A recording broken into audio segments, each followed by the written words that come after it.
قلبي إليه تبتل صياما دعاء الصلاة.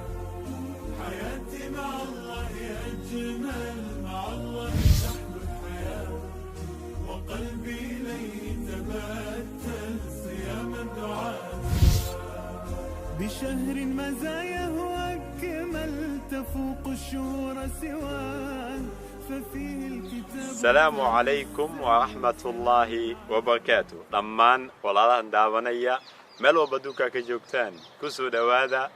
برنامج كينا أن أوجهد ليني قصة نبي موسى عليه الصلاة والسلام. وحمرنا وحيتهي إن نبي موسى عليه الصلاة والسلام وعابيي لبقبدوت مكو عابيي كدب ayaa ilaahay subxaanahu wa tacaala qur-aankiisa wuxuu nagu sheegay waxay tahay in labada gabdhood mid ka mid ah ay u timid nebi muuse calayhi salaatu wasalaam ayadoo ka muuqda xishood. ilaah wuxuu yidhi waxay tahay tamshi cala istixyaa, ayadoo ka muuqata yani xishood ayaa waxay ku tiri waxay tahay nebi muuse aabahayga ayaa ku wacaya, wuxuu rabaa waxay tahay in uu ka abaalmariyo wanaagii aad noo samaynaysay. intaa ayaa u baahan in la dul istaago. ilaahay subxaanahu wa tacaala gabadha markuu tilmaamayay muusan ku tilmaamin, yani muusan sheegin quruxdeeda, muusan sheegin dhirirkeeda, muusan sheegin kalarkeeda, muusan sheegin yani lacagteeda iyo waxay leedahay waxyaabaha oo dhan ilaahay subxaanahu wa tacaala ma sheegin. waxa kaliya ilaahay subxaanahu wa tacaala uu sheegay waxay tahay waa xishoodkeeda, yani dabeecadda quruxda badan ay lahayd. taa waxay ku tusinaya waxay tahay adiga iyo aniga iyo qof walba adduunka joogo waxa kaliya qiimo uu ku leeyahay ma taqaanaan waa dabeecaddiisa.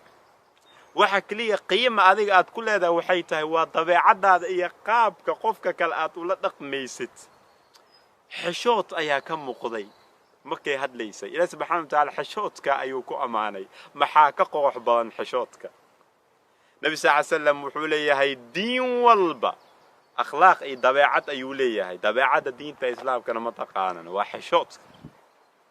waa xishoodka weeyaan. xishoodkana aad u balaaranta. xishood lagama wado in yani sida dadka qaarkood ay u maleeyaan xishoodka waxyaabaha oo dhan ma ahan. xishoodka way ka macna balaaran tahay, way ka qurux badan tahay. diinta islaamkana aad iyo aad bay waxay ku dhisan tahay dhan waxay tahayba waa xishoodka weeyaan. xishood waxaa jirto aad ka xishoonaysid ilaahay subxaanahu wa tacaala.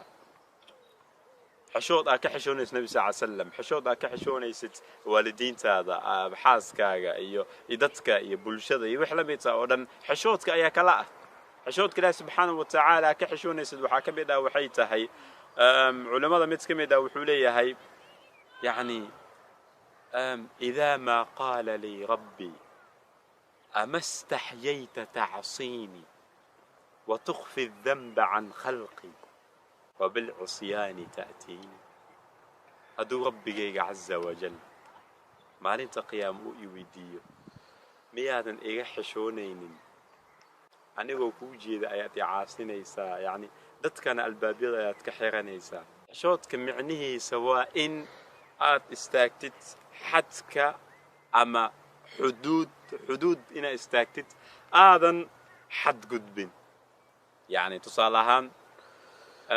qof inaadan been ka sheegin, inaadan dulmin, yani xadgudub ayaad samaynaysaa. markaas waxaas ficilada samayntiisa ama qof inaad dhacdid ha ahaato dadka inaad caydid ha ahaato dadka inaad waalidiintaada oo kale inaa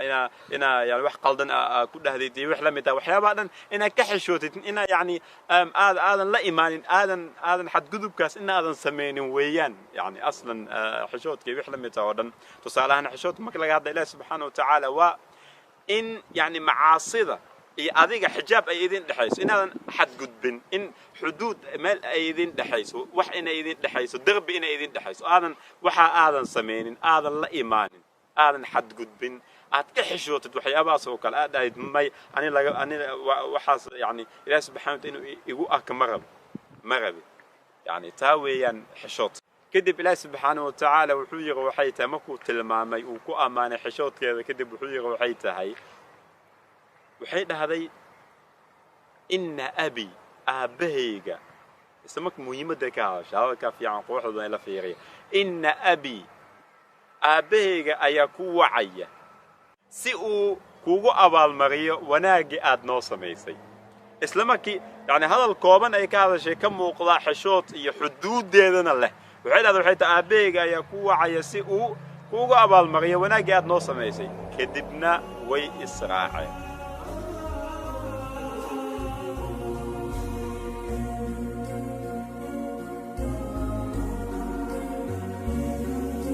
حياتي مع الله أجمل مع الله تحلو الحياة وقلبي إليه qofkii u fiirsadaa qisadan qiimaha badan qisatu Muusa calayhi salaatu wassalaam wuxuu arkayaa waxay tahay in badan inaan ka soo sheekeynay dumar markastoo nabi Muuse badbaadayo waxaa sabab u noqonaya dumar waxaan ka soo sheekeynay hooyadiisa oo waxayna ilaa ummi Muusa waxaan ka soo sheekeynay waxay tahay walaashiisa waxaan ka soo sheekeynay fircawn xaaskiisa Aasiya waxaan ka soo sheekeynay waxay tahay labada gabdhood iyo qisadii ceelka uu nabi Muuse caawinayay dhammaantooda waa xilliyo uu ku sugnaa nabi Muuse dhibaato isla markaana waxaa badbaadinayay waxay tahay waa dumarka lidaalika nabi Muuse calayhi salaatu wassalaam noloshiisa badbaadadeeda waxaa sabab u ahaa xilli uu yaraa ilmaha uu ahaa iyo xilliga uu tagayay gurigii fircawn uu Aasiya badbaadinaysay iyo xilligii magaalada uu ka tahriibayay meel uusan aqoonin jooga uu aadayay meel kale guri kale waxaa dhammaan sabab u ahaa waxay tahay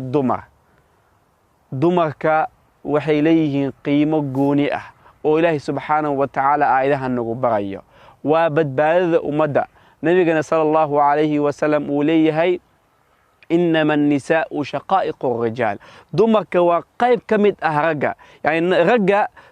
مجتمع وحكيهم بقول كيبا كونتون دمك كان وحكيهم بقول كيبا كونتون ومجتمع إسلامي استغي إسبوحنية متكوذا متكلا أوسن وحبت ديرين إلا إلهي سبحانه وتعالى قفكي وناك خير أكتيسا كور مرصد معهن إلهي سبحانه وتعالى وحوني نوصي بغيا وحيتهاي إني دمرك قيب وين أي كيهين نبي موسى عليه الصلاة والسلام بالباديسة إيا قفك استغوى إنه هرمره بيت سالة أوتهاي لذلك النبي صلى الله عليه وسلم markii ugu dambeeyay noloshiisa xaaladaha ugu adka uu marayay ummadan la khitaabayay wuxuu dhahay waxay tahay xajjatul wadaa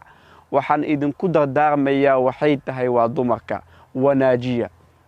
ittaqullaha fi nisaa dumarka ilaahi subxaanahu wa tacaala ooga cabsada xaqooda dhoora ha dulminina ha yasina bulshada ay ka mid yihiin bulshada ha ka mid noqdaan waxa ay doonayaan danahooda baahiyadooda ay ha sameystaan oo ha fushaan wax kastoo wanaagsan horumar ahne sabab ha u noqdaan waayo nabiga sallallahu alayhi wasallam macniisa nabiga iyo nabiyada oo dhan bal fiiri naw Muuse kaliya ma ahan badbaada ilaahay oo noo sheekana oo badbaadinaya dumar nabiga sallallahu alayhi wasallam markuu caloosh uu ku jira buu aabihiisa dhintay laakiin tarbiyadiisa iyo naas nuujintiisa inta uu yaraa oo dhan hooyadiisa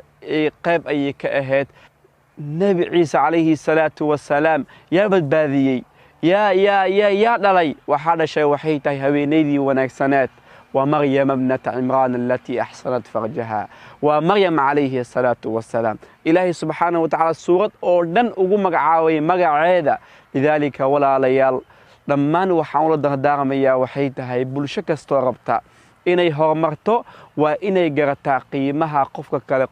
uu ku leeyahay bulshada lidaalika waa inaan garanaa qiimaha ay ku leeyihiin anaga ahaanteena Soomaali ahaan dumarka bulshada qiimaha ay ku leeyihiin si aan u horumarno horumarkii ay ku jirtaa